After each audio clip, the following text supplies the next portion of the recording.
میرے نبی کریم علیہ السلام نے اپنے صحابہ کو مطمئن زندگیاں فراہم کی، اطمینان بخش رویے حضور نے دیے۔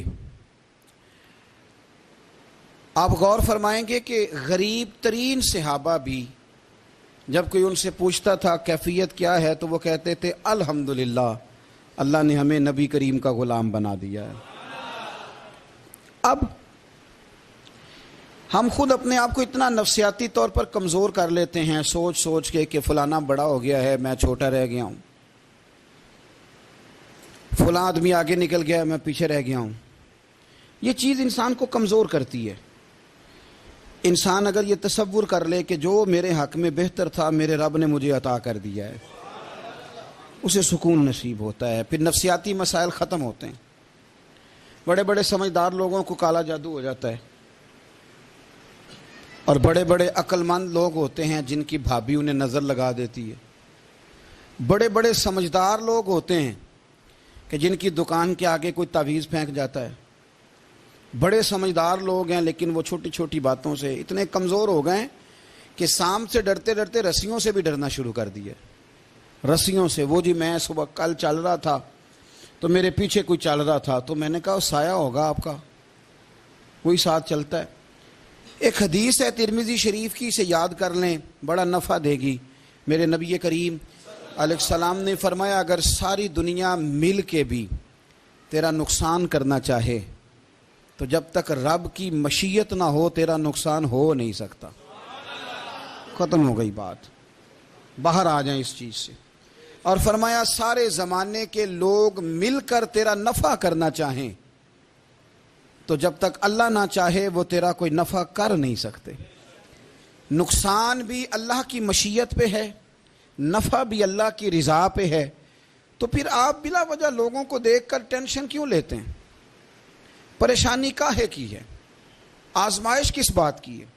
اپنے آپ کو سکون دیں، اپنے آپ کو مطمئن کریں، کہیں رب بڑا ہی مہربان ہے، اس نے جہاں اچھا سمجھا ہے وہاں اس نے مجھے رکھا ہے۔ اپنے ذہن کو اطمینان دیں، سکون دیں۔ میرے نبی کریم علیہ الصلاۃ والسلام کی پوری حیات مبارکہ میں آپ کو شکوہ نہیں ملے گا کہیں بھی۔ حضور یتیم پیدا ہوئے، کتنی دفعہ آپ کو کتابوں میں ملتا ہے کہ حضور روئے ہوں کہ میرا باپ ہوتا تو ایسے ہوتا، میری اماں ہوتی تو ایسے ہوتی۔ ہم روز نہیں روتے۔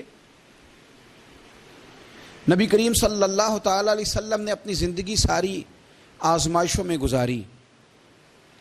کہیں آپ کو محسوس ہوتا ہے کہ نبی کریم صلی اللہ علیہ وسلم کسی کے پاس بیٹھے اور فرمایا آؤ میں تمہیں اپنے دکھ سناؤں؟ ہمیں تو مسئلہ بن گیا ہے، ہم لوگوں نے اپنے آپ کو غیر مطمئن بنا لیا ہے۔ ہم ان ساری چیزوں کی ڈیمانڈ کرتے ہیں جو ہمارے مالک نے مناسب نہیں سمجھی ہمیں دینی۔ ہمیں اپنے آپ کو مطمئن کرنا چاہیے، سکون میں رکھنا چاہیے۔ اگر آپ تھوڑا سا اپنے آپ کو سکون دیں، اطمینان دیں، کہیں الحمدللہ، اللہ تبارک و تعالی جہاں جس کو چاہتا ہے وہاں اسے بٹھا دیا کرتا ہے۔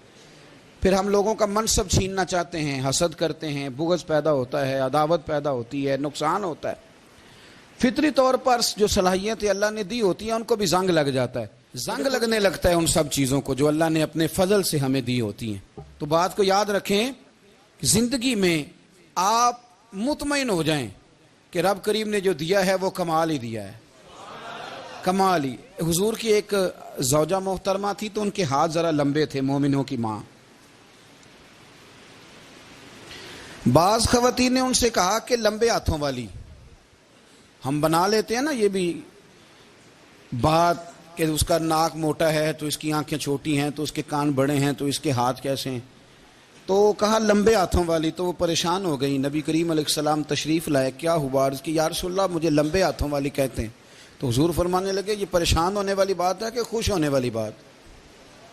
یا رسول اللہ کیا مطلب؟ فرمایا تو کہہ کہ رب نے لمبے ہاتھ اس لیے دیے ہیں تاکہ میں سخاوت زیادہ کر سکوں، میں سخاوت زیادہ۔ یہ جو میرا چہرہ ہے نا، یہ جو آپ کا چہرہ ہے، یہ آپ کی چاہت ہے کہ اللہ کی؟ فی ای صورت ما شاء رکبک، اللہ فرماتے ہیں جیسے میں نے چاہا ہے ویسے تجھے بنایا ہے۔ تو اگر میرا موٹا ناک، میری چھوٹی آنکھیں، میری بڑی آنکھیں، میرے چپٹے کان، یہ میرے تو نہیں، یہ تو میرے رب کی چاہت ہے۔ مجھے اپنے موٹے ہونٹوں سے نفرت کرنی چاہیے کہ اللہ کی چاہت سے پیار کرنا چاہیے؟ مجھے اپنے کالے رنگ پر پریشان رہنا چاہیے کہ رب کی چاہت پر مجھے پیار آنا چاہیے؟ اللہ کی چاہت پر پیار کر، یہ چاہت ہے اللہ کی، یہ چاہت ہے۔ تو اللہ کی چاہت سے محبت کر۔ تو پریشان ہو رہا ہے فلانے کا رنگ ہو رہا ہے تو میرا کالا ہے، فلانے کا مکان بڑا ہے تو میرا چھوٹا ہے، فلاں بڑی گاڑی میں کیسے بیٹھ گیا؟ بھئی اللہ نے چاہا تھا بیٹھ گیا، اللہ نے میرے لیے سائیکل پسند کی ہے، مجھے الحمدللہ کہہ کے سائیکل پہ بیٹھنا چاہیے، اس نے پسند کی ہے، اس کی رضا ہے کہ میں یہاں رہوں۔ تو ایک بات تو یہ ہمیشہ یاد رکھیں کہ آپ اپنے آپ کو مطمئن کریں، زندگی میں سکون دیں۔ نفسیاتی طور پر ہم بڑے ڈسٹرب اس لیے ہیں کہ ہم بے سکون رہتے ہیں جان بوجھ کے، وجہ ہی کوئی نہیں۔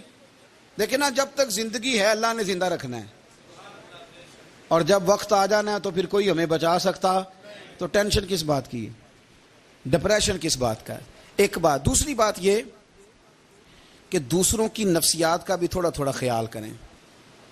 ہم پتہ کیا چاہتے ہیں؟ سارے میرے مطابق چلیں، پھر نفسیاتی مسائل پیدا ہوتے ہیں۔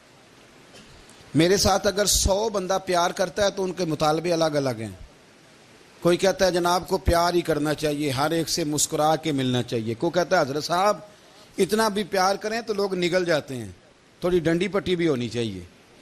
دونوں قسم کے لوگ ہیں نا جی۔ ایک وہ شخص ہے جو کہتا ہے اتنا بڑا مجمع ہے تو 2 سیکیورٹی گارڈ بھی ہونے چاہیے۔ تیسرا کہتا ہے جی یہ عجیب عجیب لگتا ہے، ایک گارڈ رکھے ہوں کسی بندے نے، کسی بڑے آدمی۔ تو یہ ہر بندے کا مطالبہ۔ اب آپ نے کیا کرنا ہے؟ آپ نے لوگوں کے مزاج کی رعایت کرنی ہے۔ جہاں تک آپ پیار کر سکیں آپ نے کرنا ہے، جہاں تک محبت کر سکیں آپ نے محبت